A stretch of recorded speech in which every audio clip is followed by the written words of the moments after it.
was fucked up today, Tommy. But listen, we got our new mascot here. Here's our new mascot. Oh, right on. I like that. I Yeah, like that. I think we'll call him Cuffs. Cuffs. That's what we're gonna call him. Cuffs. Yeah, I like that. What's up, Cuffs? Well, Tommy, thank you for being here. I know we had problems. Thank you for being patient. We tried to go on at 1 o'clock, but we were having audio problems. Both of us were. My mic wasn't hooking up to my headphones. It was all fucked up. But we're here. We're here. And Tommy, We're, the first thing I want to talk about, if you don't mind, I want to get right into the two officers from ICE have been not suspended, because that's what people are going to say. They have not been suspended. They're put on administrative leave.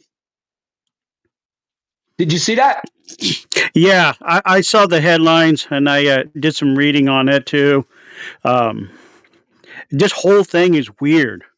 Mhm. It's their report saying it's their weapons fired but didn't come from their agent. I'm like, this does not make sense. I know. And guys, if you've seen the video, a lot of people have, paused the video. And when that agent grabs the guy's gun off his waistband, he turns and you can see he shoots.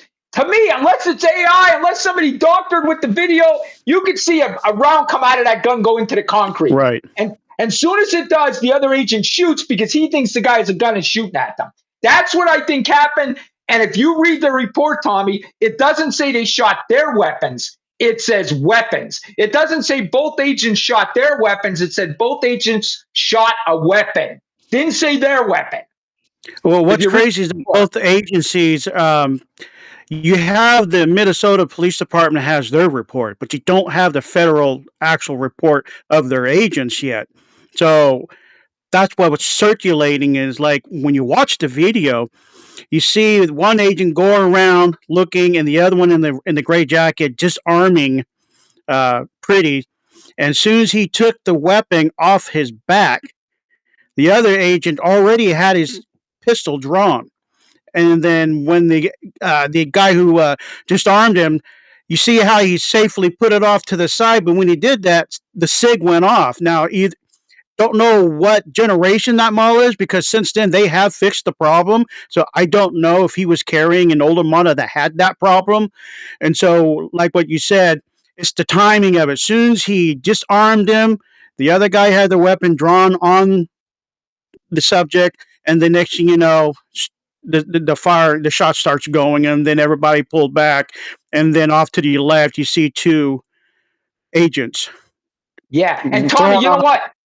I actually have a lot of knowledge with them SIGs because our police department carried them for years. And let me tell you guys, what Tommy's talking about is your first shot is double action. Your next shot, the slides back, it's all single action. Okay. So that slide stays back. And you could put it in that for your first shot too if you want. Okay. What our department did, because the SIGs went off like that, our department went to the guns total double action, never single action, because they didn't want to have an accidental shoot with the SIG.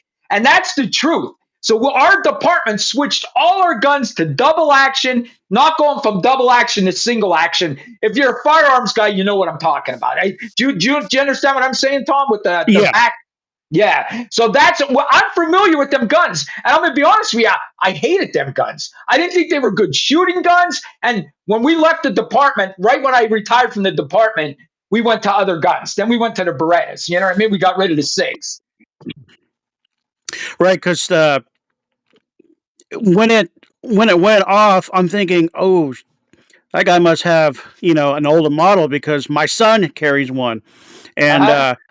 I did research on it myself and my father, and we did our research, and we noticed that there's a lot of complaints, but there's some that said, well, I'm not giving up on them because they have fixed the problem, and my son told me, he said, yeah, Dad, he goes, the reason why I got this model because they corrected the problem.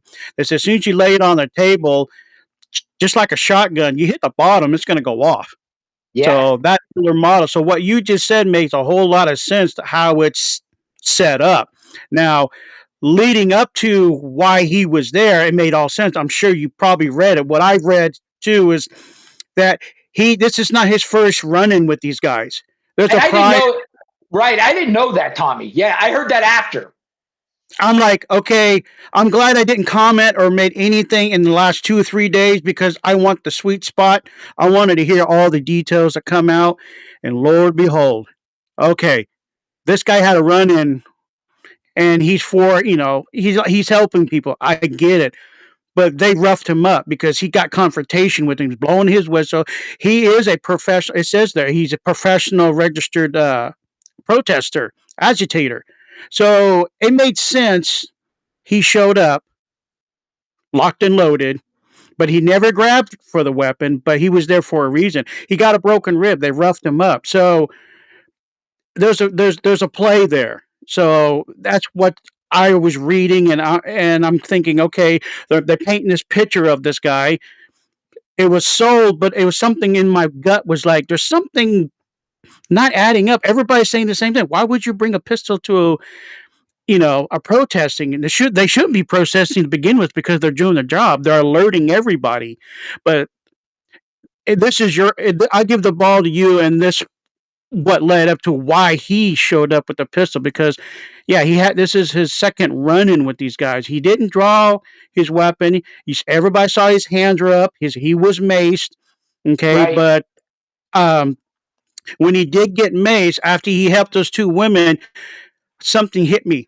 He grabbed the one to him, the one he helped up, and got in a chokehold. The agents saw, hey, there's something going on right here. So that's why they're breaking him off of her, and they wrestle him to the ground. And each agent, one would say arm, arm, arm, leg, leg, and the other one says, gun, gun, and when you reach for it, and then everything unfolded. Right. And Tommy, that's the thing. We got a lot of comments there. Tommy, that's the thing I was saying. Like, even though this guy, first of all, he's and to the public out there, he's legal to show up there with that gun. Okay, he is Right. totally legal. He's totally legal to have that gun on his side. But what Tommy's saying is that smart to do that. Is that smart? Because you're going to be in confrontations. You're going to a thing. Is that smart to do? And it's probably not smart to do. Okay. But here's the thing, he wouldn't have been shot if there wasn't a mistake.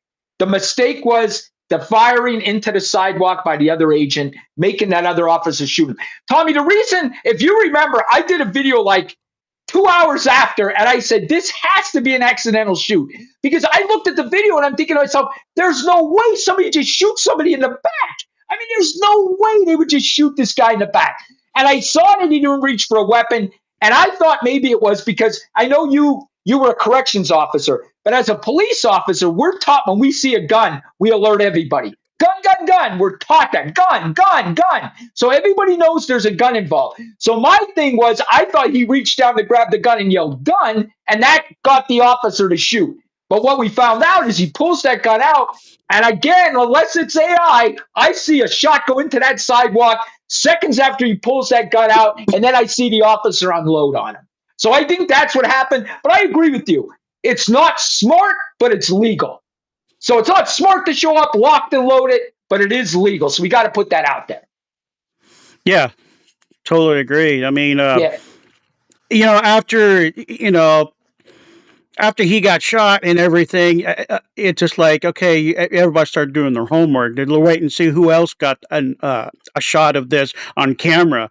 Well, there's like multiple angles, and I'm looking at these like, gosh, looks too good to be true. They're out in the right, perfect angle to what you want to focus your your visual on, just like Hollywood. They Right. pan away and they zone in on a certain area. So there's like I say about 4 angles that just shows, you know, him coming around, disarming him, and then the next shot sees him had his arm out to the side, and then the gun goes off. And then he kind of hunkers down, looking around, see if there's he's scanning the perimeter, make sure no one's coming at him because Right. Yeah. everybody's known that they're beating the shit out of these federal agents doing their jobs. So, yeah, I found out and I read that he had a run in with these guys, and I guess I don't know what his intents were, but it Right. just makes sense that he had a run in with these people, and they've broken his rib. They've roughed him up. So I guess he came out on the scene. He was not engaging. You could see he had way distance from these people, from the agents. And for what we saw on videos, it's everybody seeing the same thing. They just, I'm glad they showed the angle of the shot of the federal agent pulling, the Right. pistol away, and it went off in the ground. And there's another angle. Someone's in the car seeing the same thing. I said, yeah, the way Right. he was putting it, you have to, if you're, gun enthusiast, you point it at a safe distance, and that's what Yeah. the officer did. So he looked and saw there was nobody there, but he didn't know it was going to go off. Right. And we got comments in here, and I totally agree. They could he have approached the same agents, the agents that got in a scuffle with him before? It could have been the same agents. So as soon as they saw him, they thought, "Oh, here's this fucking guy again," and they probably tried to get him out of there right away. So that kind of, if that happened, that kind of makes sense why they were so rough with him. Like, because they're like, we just dealt with this fucking guy yesterday or 2 days ago or whatever the fuck it was. I agree. You shouldn't be there. You shouldn't be getting in their way. And I agree with Tommy on this, that these agents are stressed the fuck out.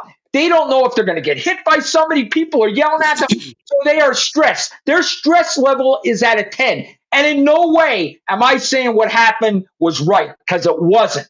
I'm just telling you what led up to all of this. The shooting into the concrete, the agents being stressed. He hears the shot. He doesn't even know where it's coming from. He could be getting shot from somebody else and he unloads. So it's a combination. This was a total tidal wave that was just getting bigger and bigger and bigger. And the shot into the sidewalk did it. That's my opinion. I think, and I hate to say this, and people are going to be mad at me for saying this, I think the agent's going to be charged. I You know, agree with you on that. I agree with you. I mean, tensions are high. Everybody see it. They're attacking them where they're staying at hotels. They've been being attacked. They're getting injured, and yeah, the stress level is 100% is all time high, and yeah, it makes sense when it's like you said, they they maced this guy. They seen him before. That, oh, this goofy bastard. yes. So and he's all going like this with the camera, and his other hand like this. They maced him, and then they maced the other person. And after knowing this is not his first time interacting with these people, then it made sense. They're like pushing him back, like get away, and they got him off the street, got him on this curb.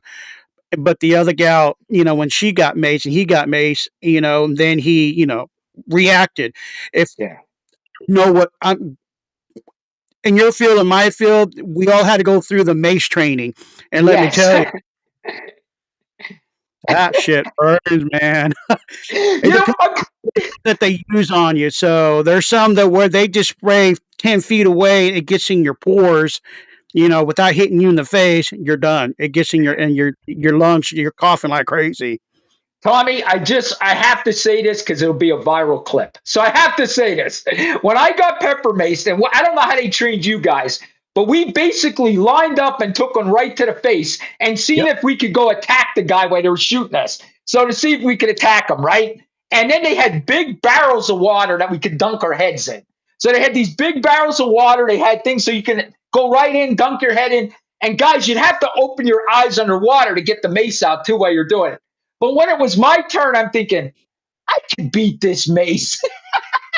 I swear to God, I thought I could beat this. I don't think it's that bad, right? And when I went after the guy, he sprayed me and it actually went into my mouth. And it was in my Oh, eyes. And listen, they kept telling me, they'll tell you, you're going to be okay. You're going to be okay. But honestly, you feel like you're blinded for life and you feel like you're burnt, like your face is burnt.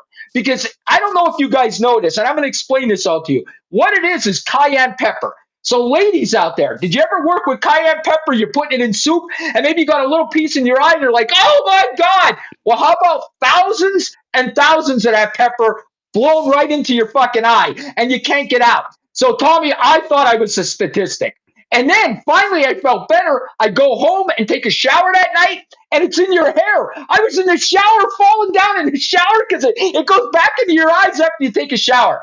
I always recommend carrying pepper spray more than mace because pepper spray, you only have to hit them once. Stun guns, you're always stunning. You have to keep stunning them. Pepper mace works. Ladies, get pepper mace. I agree. That pepper spray, it's no joke. Because our training, they walked right up to you and they just point right here and they sprayed. And my LT did not let up because back then I was fit. So they're like, okay, let's get the big boys, the guys are fit and see how they do. And so after you get hit, I'm sitting here. Are you fucking kidding me? That's it? And bam! As soon as I said that, fucking universe kicked me in the balls on that. So we had to walk certain distance. Okay, there's no dunk tables. There's no gallons of water. We had to walk 100 yards to the restroom and to clean up. And at a certain point, you get assistance because you can't see. And boy, that was something else. And and I asked my training. I was like, why the hell would you just? I mean, there's a circle of red bar. Why would you want to hit me so long there? He goes, anything could happen. You're not the intended target, but at least when you get hit and it's hitting you too by somebody else, you still can react. And so Yeah. I might be fit and stuff, but I tell you what, that can bring Hercules to his knees. And listen, here's the bad thing, Tommy. I was sprayed. I sprayed twice on duty, and then once I had an accidental discharge. I'll tell you some funny accidental discharge. I was a little fatter as a cop than I am now. I was a little fatter. So you put that gun belt on, Tommy, and you put that mace on the side of your belt. I sat down once, and my fat put the mace off, and it scored at my buddy next door. He's like, you son of a bitch. I scored it right there. I sat down. I swear to God, my fat made the mace go off and scored him. And then the other time we were fighting a guy, and my buddy tried to mace the guy while we were fighting him, and he maced me. I was out of the fight. I couldn't see what was going on. And then the last one, we had a guy threatening to commit suicide, and he was going to race his car. He was going to race his car on the opposite side of the highway and run into a vehicle, like another vehicle. So we get him stopped. I'm on the side and we're smashing his windows trying to get him out of the car. And the cop sprays him, but I have him, so he sprays me. So I was sprayed twice while I was working. Both times I was fighting and another cop accidentally sprayed me. Oh, Swear to God, twice on duty. Twice. Wow. Yeah. I lucky I have no accidents, but we had a riot. It broke out during chow time in Main Hall because when they go back after they eat, they had to go back to the quarters. This happened in the so. Anyways, the captain he unloaded the 2-pounder, and it was the orange spray. I call it Agent Orange because I tell you what, he just sprayed in the crowd because everybody's going at it. And like I said, it got in the pores. And man, I was coughing, hacking up a lung, but I was still doing my duty and separating these people and putting them in, getting to the source. And it was just a chaos. I mean, you couldn't see anything. You could not see anything, but it was in your pores. They popped up after they got everybody secured. They got everybody handled and took them down to R&R. That's the release and receiving holding area of the inmates. They popped the emergency doors to air out the facility, but what the action was, everything was detained. But we all went outside and we're all hacking up a lung. I mean, did you get that? I go, no, man, it's just like on your skin and that's it. There's something new that they had. I mean, they're operating something new. And let me tell you, this one, I'll cough so hard, I pull a muscle in my arm. That's how. I love that, Tommy. Listen, Tommy, did you guys have? I don't know if you guys did in the prison. Did you have them rubber bullets, like the least lethal bullets to shoot at inmates? Yeah. Did you have them? Let me tell you something. Yeah. Cops are like little boys, guys. I want to tell the audience, okay? Cops are like little boys. We got them least lethal force guns. And the one time I came out of my office and one of our guys was standing there with the rubber bullet and shot me in the ass with that, Tommy. I ran when I saw him. I started running. I said, you bastard, don't you shoot me. He shot me in the ass with one of them bullets. I'm telling you, that was so much. That might be the most pain I've ever felt in my life. I had a black and blue mark on my leg like this big. So you rioters and you protesters out there, If that hits you in the eye, that's going to take your fucking eye out. I'm telling you Yeah. right now, you'll be lucky if you get hit in the leg and the ass. I'm telling you, them rubber bullets are no joke. Yeah, they hurt worse than a paintball, let me tell you. Yes, yes, way worse. And I mean, we also had the bean bags too, where you could shoot the bean bag ones. Did you ever have them too? That's oh my god! And of course, cops are like little boys. They're gonna play with these things and shoot each other with them because we did it in our department. It's toys. It's like, when someone's not looking, yes, that's what we're gonna do when, the boss is not around, captain or what have you, supervisor on site. But yeah, they're all different levels and corrections. I was in a level 2, but in that time era, in level 2 yards, we call them torpedoes. They get down in points and they come to level 2 and they start disrupting the whole program. And let me tell you, when we kicked off, I was had to respond to another facility because they were shorthanded. And so Right, I ran my ass off. I was like, oh, good. I'm gonna get a shotgun. I'm gonna get the beam. I'm ready to be Terminator and shit. Start popping. So what they're doing. By the time I get there, uh, Lieutenant Martinez of the CDC, he already had it all detained. He was a Army veteran and he was on active duty. He just got back from Iraq. So let me tell you, I learned a lot from that guy because he's been in combat.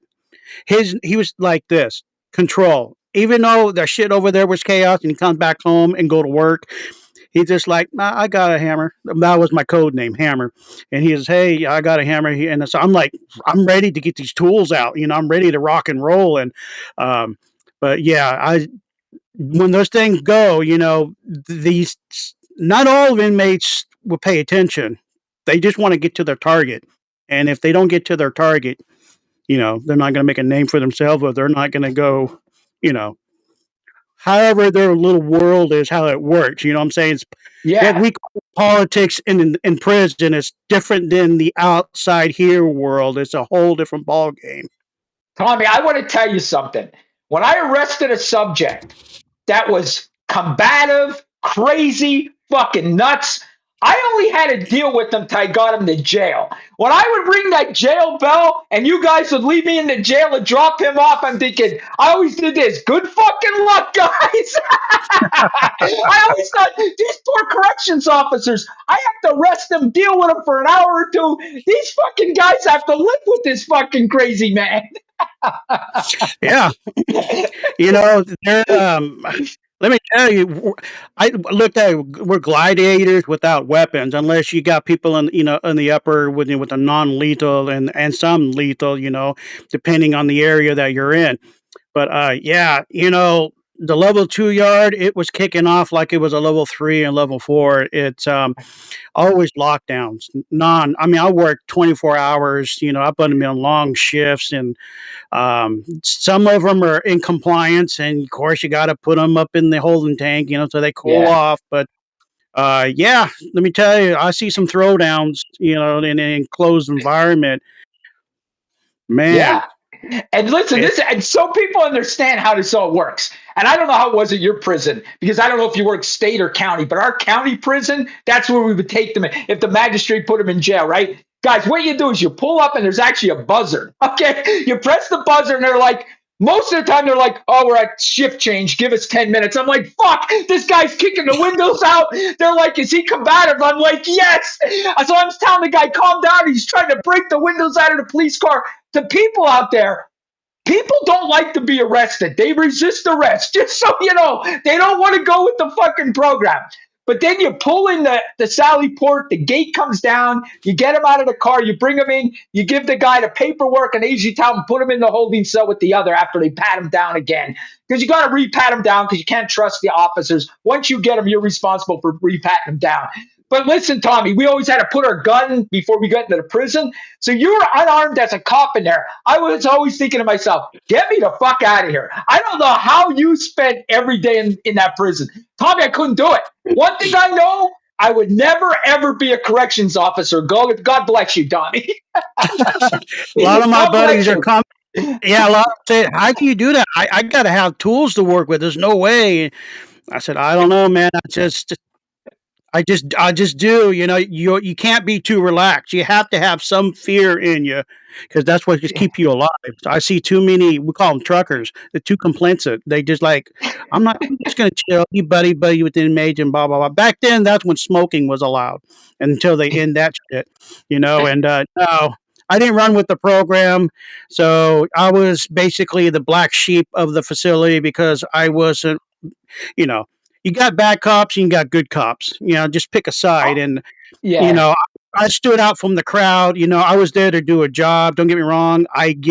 Along with everybody. I had respect on both sides, Alpha and Bravo side of the yard. But Yeah.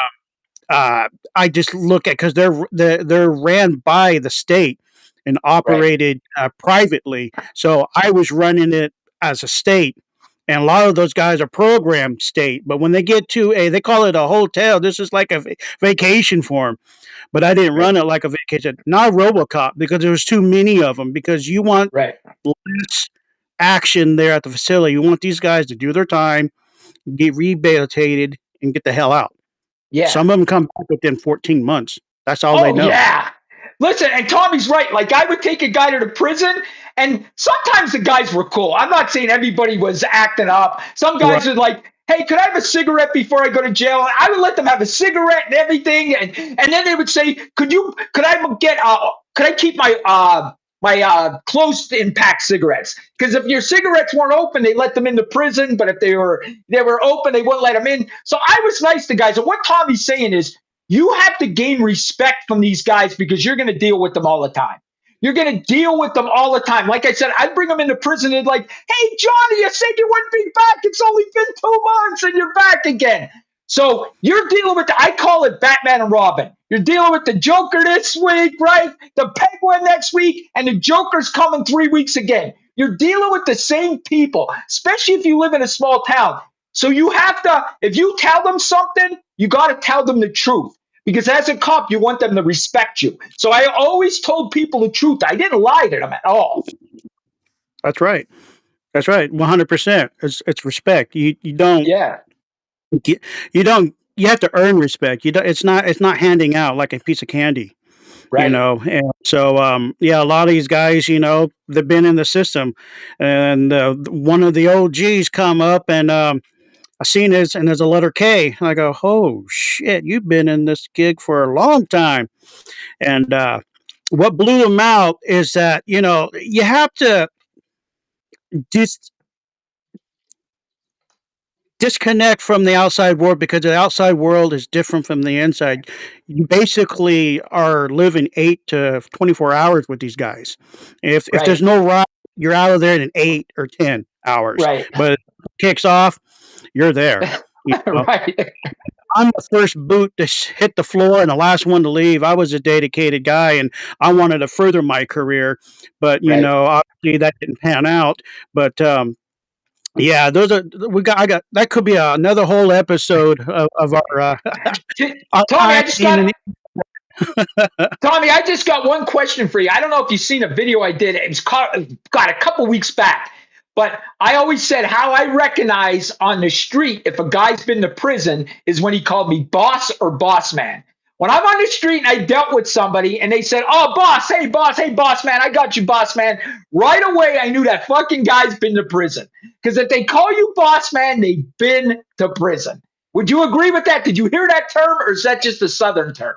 No, no, no. I heard that. Yeah, they Yeah, call you boss. No matter. Yeah, no matter what yeah, necessity. Yeah, they call you boss, boss man. Hey, boss, can I do this? And yes, so they go hang out with their buddies. And the one thing that I gained a lot of respect from, because I lifted weights. I right, was at 200 pounds. I was just muscle. You have right, to get it wrong. I have a little pot belly, but I had right. a six pack hidden somewhere in there. But they took their weights away, so they improvised. They got water bags. They get their trash bags to fill up with Right, water. You get a broomstick, and they work out. That's contraband. So I get hounded by my LTs. You need to go over there, and I go, I'm running the program. This is my area. So this is right. my dorm. This is my.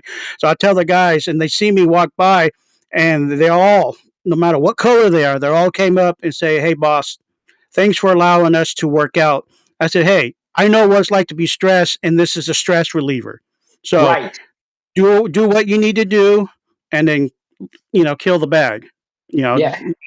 so And I and want they to and I want to talk on that. You were right, Tommy, because there is some cops that when I would go to a scene, I have the ability to calm things down. I just had that ability. Okay. But then there were some cops that would aggravate the situation. yeah. Like you Oh would have yeah. it all calm down and you're like, oh, fuck, here comes this cop. Because you can calm a situation down and then you got this loudmouth cop that's going to make it fucking worse. But one last thing about the boss man that you're going to think was funny. A couple weeks back, I was playing poker at Green Valley Casino and I was talking to this guy, and this guy looked at me, goes, good hand, boss man. And I looked right at him, I'm thinking, oh, this fucker's been to prison. As soon as he said that, I'm thinking, oh, I'm playing with a guy that's been to prison. He's calling me boss and boss man. So it's just funny, but I agree with you, Tommy. You have to gain, and it's weird that I'm saying this, guys, but as Tommy said, he has to gain respect from the inmates. I had to gain respect from the people I arrested. And how I did that was once I had them in custody, even if they fought me, even if we got into a little scuffle, when it was over, it was over. I treated them like human beings. And I would actually care for people, Tommy. I was one of these guys, when you get arrested, it's the lowest point of your life. Some people want to commit suicide. They really do, because it's the lowest point of their life. And I would say to them on the way to jail, if I saw that they were sad, I'm like, dude, take this as a wake up call. Your life isn't over. This could be the wake up call to straighten your whole life out. Look at it this way. Tommy, I had to say that 100 times to people because it is the lowest point of their life when they get arrested. It really is. I agree. Everybody's different when they put on a uniform. Some become RoboCops, or some are just like fair and firm, and they get the gist of everything. But they still got to roll by the rules of the facility and how you're trained. And a lot of them, you just don't know who you're dealing with. What I used to do, and it freaked out a lot of the officers. I look at what's called their C file. It's their rap sheet. And I've seen everything. And I can look a rapist, a pedophilia in the eyes and have a conversation, knowing what I know, because I need to know who I'm dealing with. And some of them fell through the crack. Some of them from the ICE agents, they do come to facility and come and wrap these guys up. You got federal agents flying in from another state, get a high value target from Japanese gangs. I mean, I mean, I've seen it all. But Yeah. yeah, so the one Japanese guy who was from the I can't remember the name. It's it's in Japanese, but it's a game, well-known game. Um, he told me if I ever, further my career, whenever he gets out, he would like to invite me to his restaurant, everything is open. And I go, you know what? I appreciate the gesture, but I have a certain integrity. I said, you're probably the coolest cat out there in the world, but from the stuff that I've seen, he was just embezzlement and stuff like that. He just fell through the cracks. So Right. long story short, this guy when the agents came and got him, he had his waiting crew out there with the limousine, and I'm talking hot chicks like you seen porn stars come out of the limousine waiting for this. I was like, they're like waving to him. I was like, oh shit. I mean, this guy was like legit, like you see on movies. I mean, he's like one of those guys. Got these. Oh man, but yeah, that was a story in itself there. But Yeah. Well, yeah, listen, I agree. we got I know we both got to go in like 3 minutes here. But listen, I just want to say one other thing, Tommy, is that and people won't understand this, but you do have to gain respect. You can't be a hard-nosed cop. You won't survive. I'm telling you, No. I've seen hard-nosed cops and they don't survive.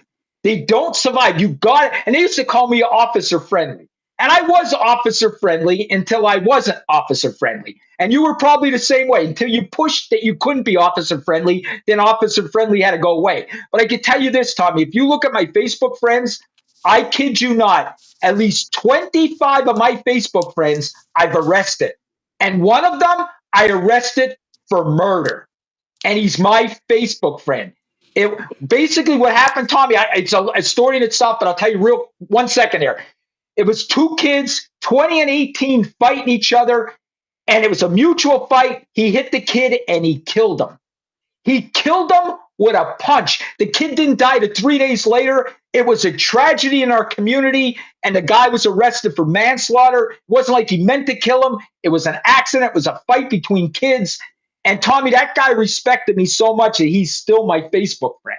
So if you can arrest somebody for murder, testify in his murder trial, and the guy's still your Facebook friend, I feel good what a cop I was. I really do. Yeah, that speaks volumes right there. That speaks volumes Yes. because it was an unfortunate event, but things happen so quick and so fast.